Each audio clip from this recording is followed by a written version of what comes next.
Sinto a todos aí que estão, porventura, assistindo, que eu esqueci de ligar o microfone. Mas, assim, estávamos falando aqui da biologia, né, da ciência, de Charles Darwin, da origem das espécies, da evolução orgânica, que já o ser humano já alcançou algum entendimento a respeito do que seria essa evolução da biologia, né, evolução biológica, dos corpos dos seres vivos, vamos dizer assim, que começam lá nos unicelulares e vão cada vez mais se aprimorando, se aperfeiçoando, complexificando as suas estruturas, né? Adquirindo passo a passo os órgãos, os tecidos e tudo o que no ser humano representa como se fosse a maioridade, o ápice desta evolução orgânica que nós já conquistamos no planeta Terra. E também na geologia, nós vamos encontrar também essa evolução, né? Nós vamos encontrar a evolução aí, no caso, da própria Terra. Os períodos geológicos de transformação que a Terra passa e que vai desde os primórdios, aonde nós éramos... nós tínhamos um planeta quente, né? Um planeta onde não era possível, vamos dizer assim, a vida iniciar, até que o resfriamento e algumas condições surgiram que propiciaram os primeiros seres vivos que nós podemos ter habitando aqui no nosso planeta Terra. Então, essa evolução geológica, com os períodos geológicos, nós vamos ver que o próprio planeta e os outros planetas não são diferentes, assim nós entendemos hoje na ciência, né? Os outros planetas também têm uma continuidade evolutiva. Vão também se aperfeiçoando, se aprimorando, permitindo que tipos de vida cada vez mais complexos tenham condição de habitar nesses planetas. Nós vamos ver também a astronomia dentro da ciência, que trata para nós e que consegue observar um pouco do que seja o nascimento, a morte dos astros, estrelas, planetas, não é? E vai entender essa evolução também que acontece no cosmos à luz de uma ciência que nós já estamos um pouco desenvolvidos nela e com certeza iremos desenvolver muito mais, porque nós ainda não temos condição sequer de abarcar as distâncias muito grandes que existem dentro do nosso universo, né? Mas aquilo que nós já conhecemos permite que nós entendamos que também as estrelas, também os planetas têm um ciclo, né, que nós podemos chamar de ciclo evolutivo, porque se trata de nascimento, crescimento, desenvolvimento, vamos dizer assim, né, e morte, porque as estrelas morrem, né? O Sol, nosso Sol, que brilha para nós todos os dias, também vai morrer, né? Vai chegar o dia onde essa luz que ilumina todos nós vai se apagar.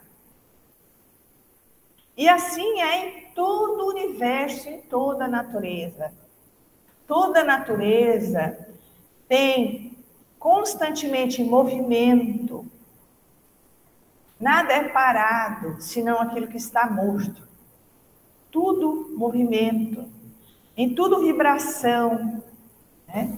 Se nós formos ver todas as forças do universo, a luz, o calor, a eletricidade, as cores, os sons, tudo são frequências vibracionais distintas, né? Ou seja, movimento. Vibração quer dizer também movimento, né? E nós trabalhamos também na natureza com ciclos. Podem ser observados ciclos mais curtos, ciclos mais longos, mas sempre vamos observar ciclos, né? Ciclos. E esses ciclos, talvez seja a parte mais importante, que é o link com a nossa palestra de hoje, eles têm tempo para ocorrer, né? Você tem fases distintas, sequenciais, que irão acontecer nessa sequência e que tem um tempo determinado para que aconteça.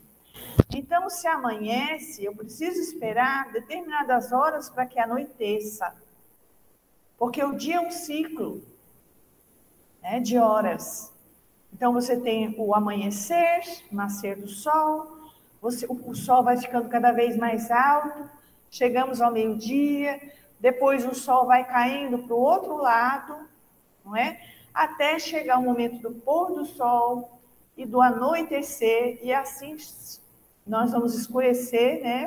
A nossa Terra escurece, porque fica sem a presença do sol, até que depois, uma determinada hora, começa a claridade novamente nascer, porque vai nascer o novo dia, né? A aurora do novo dia.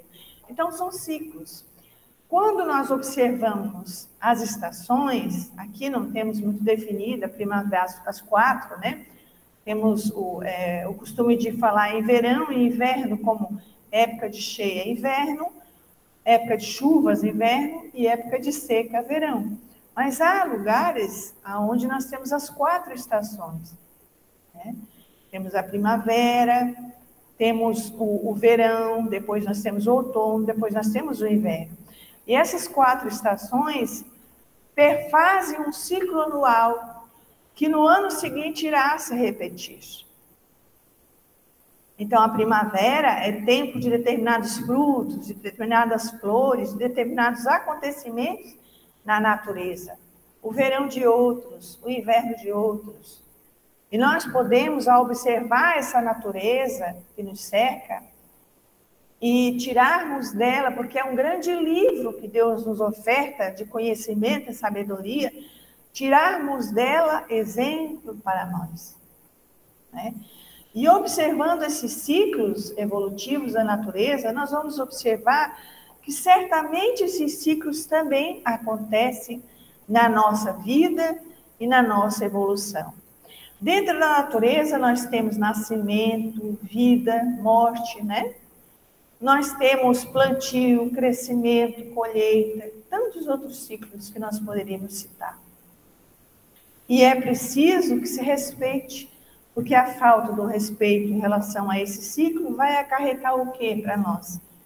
Prejuízo, porque nós não respeitando esses ciclos, não teremos, com certeza, o melhor dos objetivos alcançados, né, naqueles que são os nossos intentos.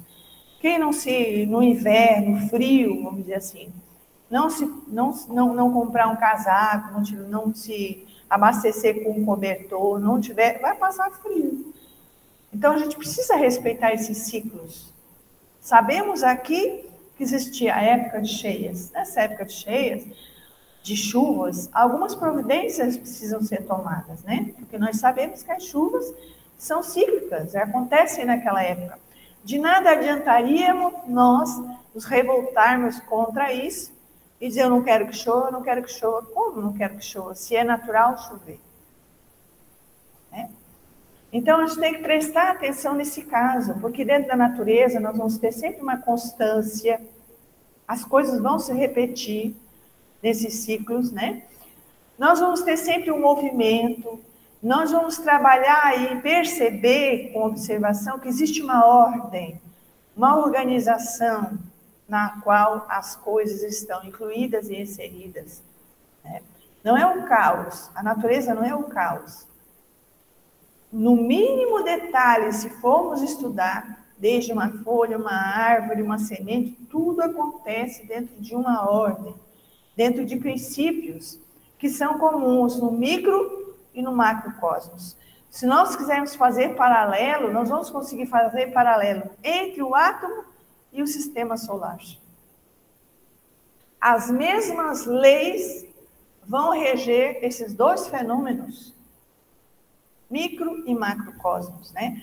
Porque tudo é regido segundo as leis divinas, segundo as leis naturais, que também são as leis de Deus. Então, a lei regula tudo, e não o acaso. O acaso, na verdade, é só o desconhecimento atual das leis que regem aquele fenômeno que nós estamos observando. Quando nós não estamos entendendo alguma coisa, normalmente dizemos assim, foi o acaso, foi a sorte, foi o azar. E, na verdade, isso não tem substância. Não é verdade. Porque passo a passo o ser humano descobre as leis por trás de cada fenômeno que ocorre, né? Então, não podemos falar em acaso. Agora,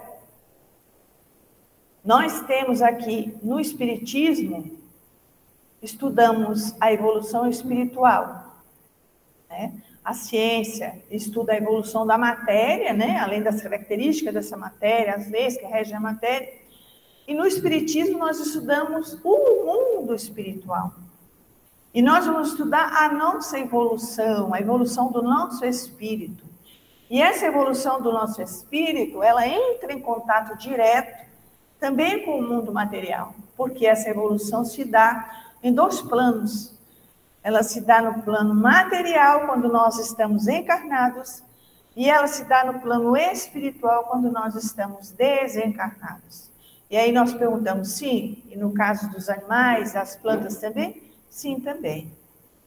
Tá? Porque não são espíritos, mas são o que nós chamamos princípio espiritual, ou seja, aquilo que no futuro derivará em um espírito, com letra maiúscula, que é uma individualidade como nós hoje somos.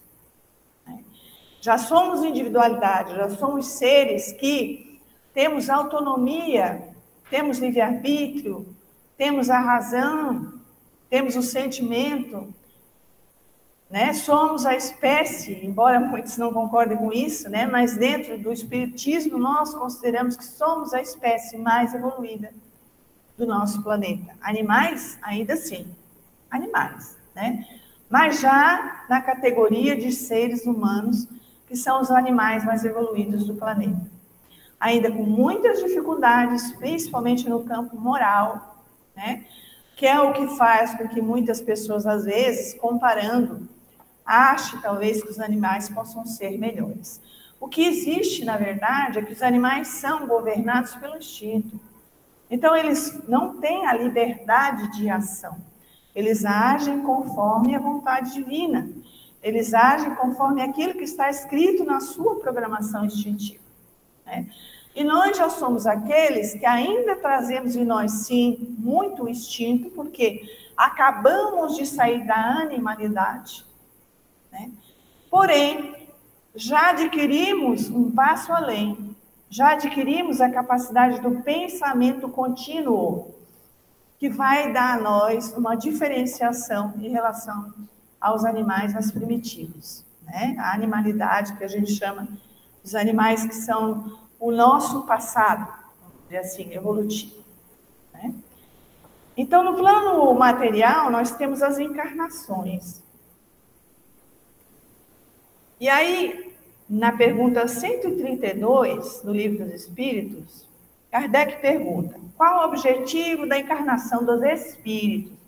Já com letra maiúscula. E a resposta é: Deus lhes impõe a encarnação com o fim de chegar à perfeição. Ou seja, a evolução é o pano de fundo de tudo o que nos acontece.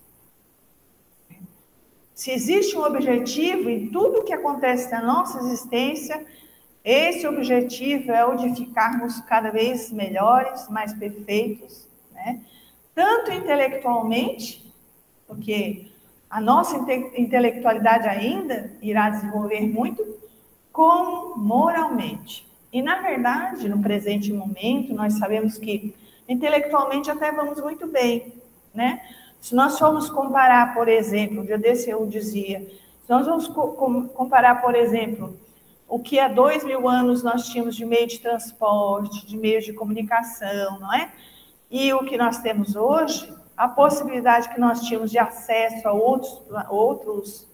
outras civilizações, né? Eram poucos que chegavam a conhecer mais de uma civilização.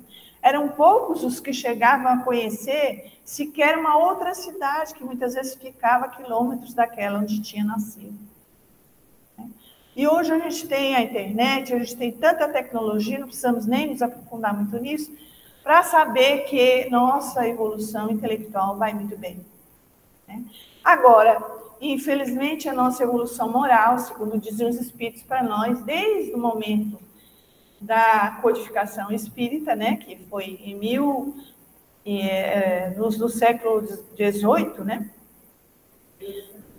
que nós, 1857, de repente me deu um branquinho, nós ainda não estamos bem moralmente falando, né? E eu creio que nenhum de nós vai discordar disso, porque o que a gente vê à nossa volta, e principalmente hoje, com a condição que nós temos de acesso a notícias do que ocorre no mundo todo, nós vemos que as guerras ainda são constantes, né? Nós vemos que a fome ainda existe, tantas coisas que nós gostaríamos de já ter deixado para trás. Então, o homem intelectual de há 2.000, 2.500, 3.000 anos atrás, a civilização, né, o modus operandi, a maneira de viver, nossa, é muito diferente, muito distante, até em relação a 100, 200 anos atrás. Agora, a nossa ética, né, a nossa maneira de conviver, o nosso sentimento, será que nós conseguimos enxergar a grande evolução? Né? Podemos sim encontrar algumas coisas que nos diferenciam, né? Podemos sim, mas ainda bem longe, bem distante daquilo que nós já temos de evolução intelectual.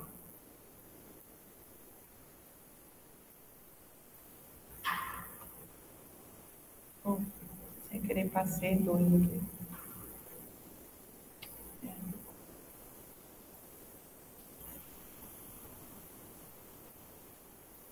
O Espiritismo, então, ele mostra para nós que a vida terrestre não passa de um elo no harmonioso e magnífico conjunto da obra do Criador. Né? Está no Evangelho segundo o Espiritismo, no capítulo 7.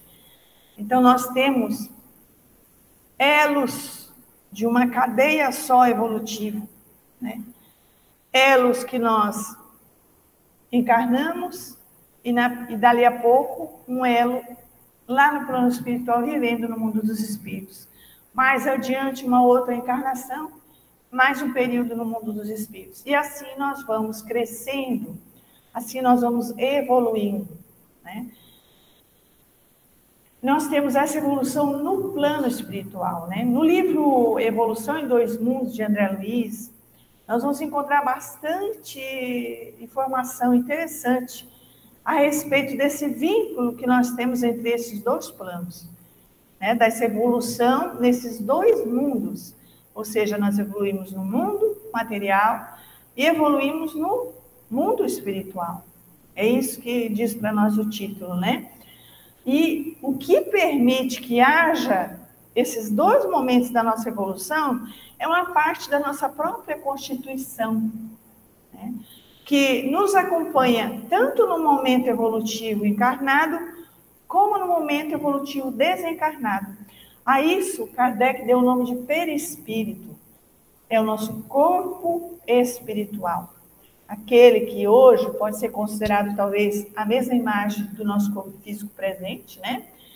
E que nos acompanha quando nós desencarnarmos e permite que lá nós continuemos a ter a nossa relação com os demais espíritos, né, que vão lá conosco. Então, nós vamos nos identificar através dessa aparência, desse corpo, que é similar ao que nós temos hoje. E esse corpo espiritual é que vai guardar as nossas lembranças das encarnações diversas que nós passamos, daquilo que nós também vivenciamos no plano espiritual e da nossa evolução biológica e trazer para a nova forma corporal, né? Todas essas, da nossa próxima encarnação, todas essas informações e plasmar para nós um novo corpo, um novo cérebro, né? Para que isso permita a continuidade da nossa evolução. Sem esse elo de ligação, sem esse meio de campo, vamos dizer assim, intermediário, esse médium, né? Que nós temos, esse verdadeiro médium, entre o nosso corpo físico e o nosso espírito, não seria possível que nós estivéssemos aqui nesse momento. Né? E é isso que constrói o nosso corpo espiritual, nosso corpo físico, esse perispírito. Existe até uma denominação, ele é chamado de muitos nomes, mas um dele eu gosto muito, que é modelo organizador biológico. Né? Ou seja, é um molde sobre o qual o nosso corpo se constrói. Ligado desde o momento da concepção a nós, a mãe, né, no caso ao corpinho que vai se formar lá na primeira célula, E ele então vai formando aquele corpo, o nosso corpo, conforme as necessidades daquele momento evolutivo de cada um. Então, somos herdeiros de nós mesmos. Né? Buscamos na genética paterna e materna aqueles constituintes que nos são apropriados, dentro de todo aquele material que já existe. Né?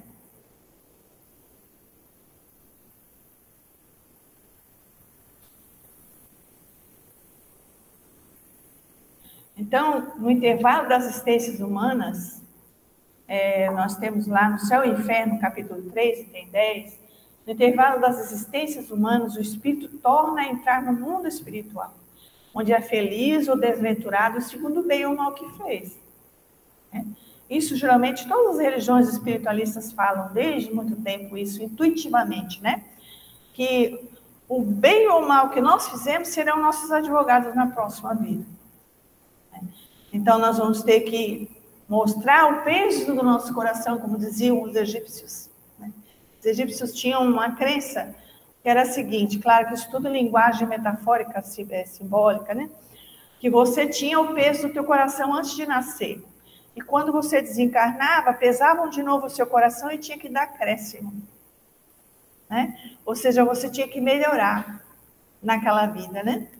Para que tudo estivesse ok. Se você ficasse com o peso igual, você não teria sucesso. E o Espiritismo pensa assim também, né? Que nós precisamos evoluir em cada vida, em cada existência, em cada momento, em cada dia, fazendo com que o nosso coração, ou seja, os nossos sentimentos, cada vez sejam mais puros e melhores. Né? Então, lá no Livro dos Espíritos, na pergunta 781, Kardec pergunta, tem o homem poder de paralisar a marcha do progresso, já que nós estamos falando de progresso? E a resposta dos Espíritos é não.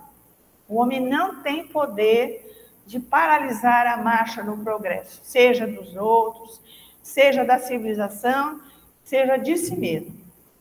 Mas tem, às vezes, o poder embaraçá-la, criar tropeço, criar problema, criar dificuldade. Né? E como a gente tem visto isso? Né? Coisas que são simples, sendo complicadas, sendo dificultadas pelos problemas e pelas dificuldades das pessoas. Né? Poderiam ser resolvidas simplesmente, muitas vezes.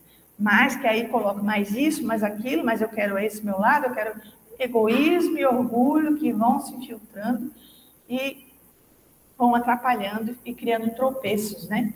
Para que a gente não vá para frente, que a gente continue no mesmo lugar. Então, se evoluir é garantir a nossa felicidade, porque a gente sabe que quanto mais evoluído for um espírito, mais feliz ele é. Então, quem de nós não quer ser feliz?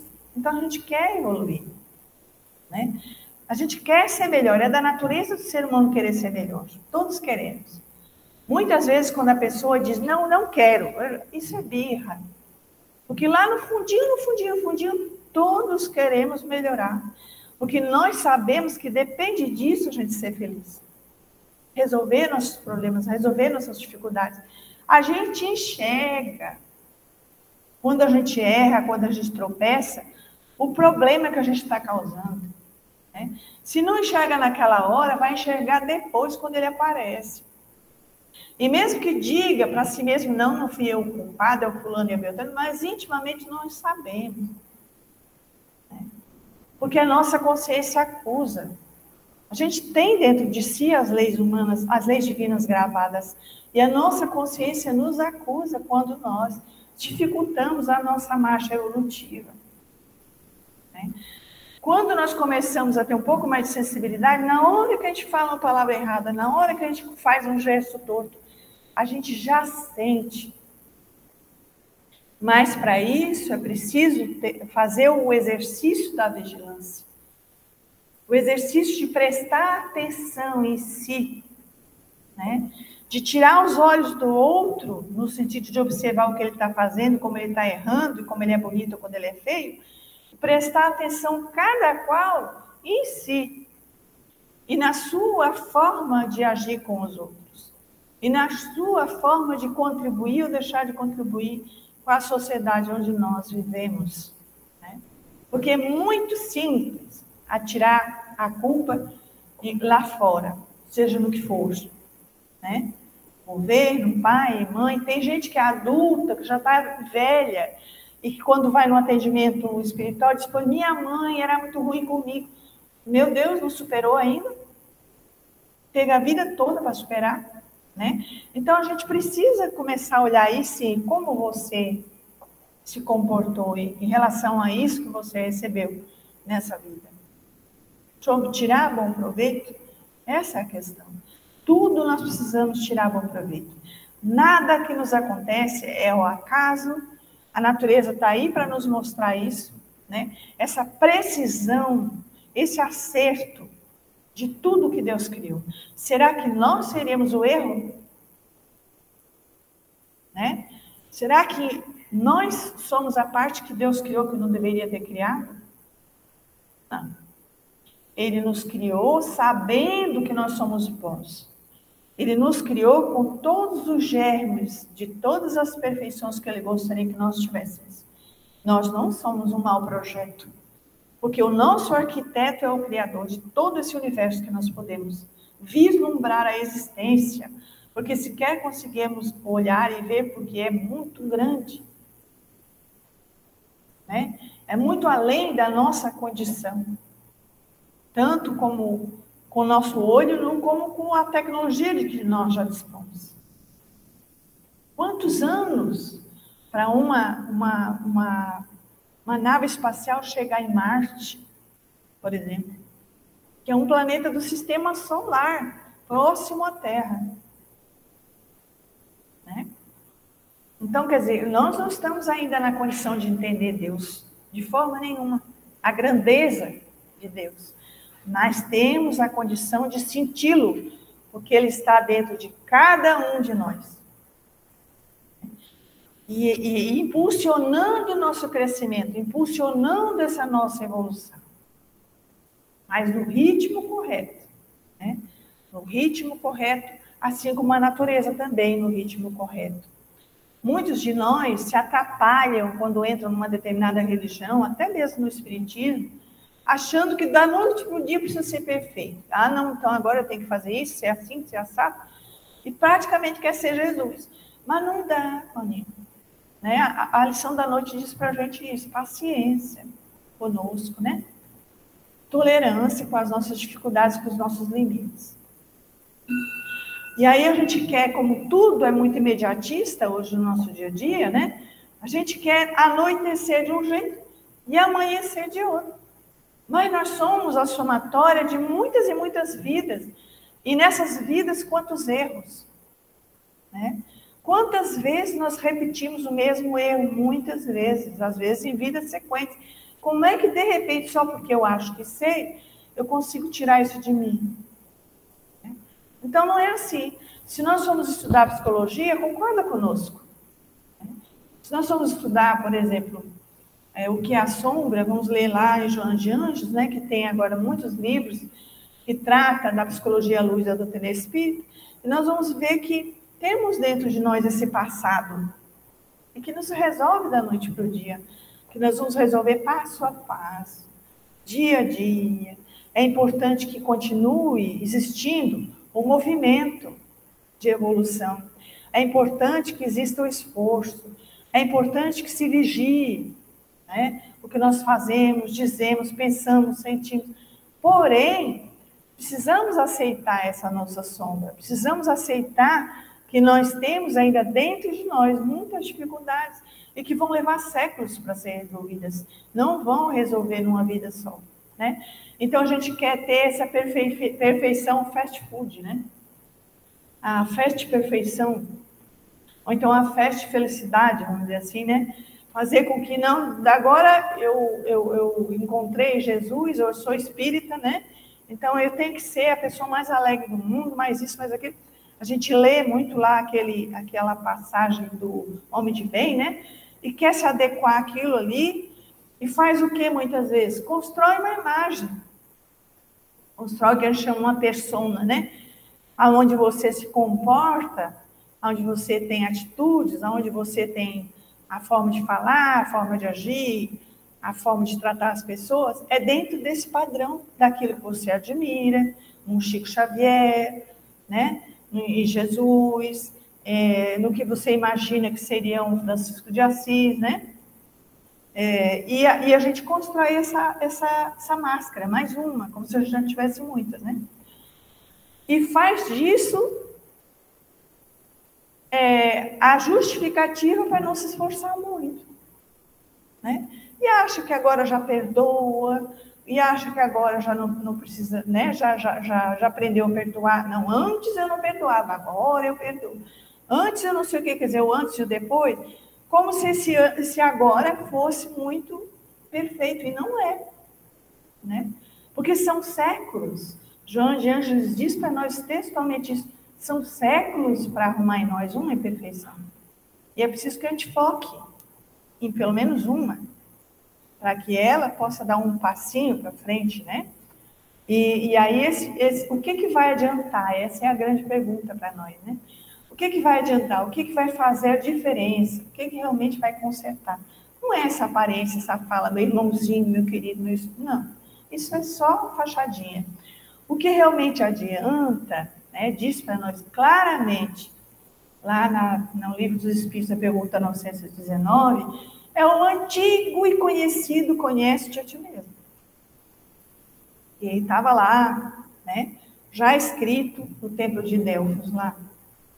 Então, o conhece-te a ti mesmo é essa resposta, se a gente quer se transformar, se a gente quer melhorar. É buscar dentro de si a raiz do mal. Sempre que nós queremos arrumar alguma coisa, melhorar alguma coisa, nós precisamos entender o que está errado primeiro, não é? Então, buscando o que está errado na nossa conduta, no nosso dia a dia, em como eu me comporto com essa pessoa, como eu me comporto com aquela, o que eu fiz hoje, o que eu vou fazer amanhã, isso é que vai nos levar a esse autoconhecimento, e ele vai trazer luz, né? Para essa cegueira momentânea que nós vivemos, né? Que não quer enxergar os defeitos, não quer viver, mas sem, vamos dizer assim, sem essa transformação moral, né? Porque se nós quiséssemos trabalhar essa transformação moral na nossa civilização, olha o que nós já teríamos conseguido com a inteligência que nós temos. Mas, por acaso, a gente aprende o que na escola? Alguém aprende psicologia na escola? Alguém aprende relacionamento na escola? Alguém aprende filosofia na escola? Né? Cadê as ferramentas que nós realmente necessitamos para poder nos entender, nos compreender? Né? Cabe a nós, a cada um buscar, porque não se pensa na educação, tanto na educação familiar como na educação escolar, em trazer para a gente ferramentas para que a gente possa dar conta melhor disso, né? Se pensa muito na inteligência intelectual, mas hoje em dia já se conhece que existe a inteligência dos sentimentos, que agora me surgiu o nome, emocional, das emoções, né? E existe também o que a gente pode falar inteligência espiritual, né? Já existe essa teoria de que é a inteligência que nos faz perceber intuitivamente Deus e suas leis, né? E é uma inteligência que ocorre por meio da intuição. A emocional por meio dos sentimentos e emoções, e a racional por meio da razão, né? Então, nós temos esses caminhos, vamos dizer assim, né? E a virtude que nós temos que adquirir nesse momento, eu penso, além de outras tantas, é a paciência conosco e com o próximo. Porque essa paciência, que é o que nos diz o tema de hoje, é que vai fazer com que a gente entenda o tempo de cada um. O tempo que a gente precisa para resolver uma dificuldade, né? Não ser tão exigente conosco, nem com o próximo. E também entender e aceitar o sofrimento como natural e parte do nosso processo evolutivo. Não é de flores que se constitui nossa vida. Muitas vezes de pedras, de espinhos, de situações difíceis. Porque com essas situações, que nós vamos evoluir, nós vamos crescer, e esse é o objetivo da nossa existência, né? Enquanto nós fazemos dentro de nós tantas imperfeições, não podemos de forma nenhuma esperar somente flores, né? Caminhos floridos e sem dificuldade. Não é assim. Então, essa ilusão momentânea de que a vida tem que ser feliz e tem que ter tudo de bom e do melhor, né? As coisas materiais, como se elas completassem alguma coisa, porque não completam. O ser humano, ele se completa com amor. É o que realmente completa um ser humano. É o amor. As coisas materiais, nós visamos tampar buracos com elas, mas nele não tampa. Não tampa. E vira uma procura e uma busca infindável, como se fosse um labirinto onde não tem saída. Né? Onde não tem saída. Você busca uma coisa que lá não existe e não consegue sair mais. Então, existem os erros do aprendizado, vamos tolerar. Existem os erros da teimosia, do orgulho, né, do egoísmo. Esses, vamos tentar observá-los para que não cometamos de novo, né, o mesmo erro. Ou se tivermos que cometer, mas vamos cometer ele um pouco mais abrandado da próxima vez, já vai ser um progresso. Então, essa paciência é necessária para nós, né? A paciência é a esperança operosa. Gostei muito dessa definição de paciência no livro Encontro Marcado, do Emmanuel. É esperança operosa, ou seja, a fé que eu tenho e a certeza que eu tenho de que serei feliz, de que serei perfeita, de que Deus está amparando e cuidando da evolução de cada um de nós, não só da gente, mas daqueles que a gente ama e de toda a humanidade, né? Porque nós todos somos filhos com os mesmos direitos, mas também com os mesmos deveres. E que isso faz com que a gente tenha a convicção de que pode ter esperança, né? Que pode ter esperança, mas a esperança operosa, ou seja, a esperança que trabalha, a esperança que não fica parada, sentada, esperando que caia no céu. A esperança que vai agindo de acordo com a necessidade e da condição de cada um. A mensagem que eu tinha para hoje é essa, que todos possamos refletir sobre isso na nossa noite de sono. Fiquem em paz.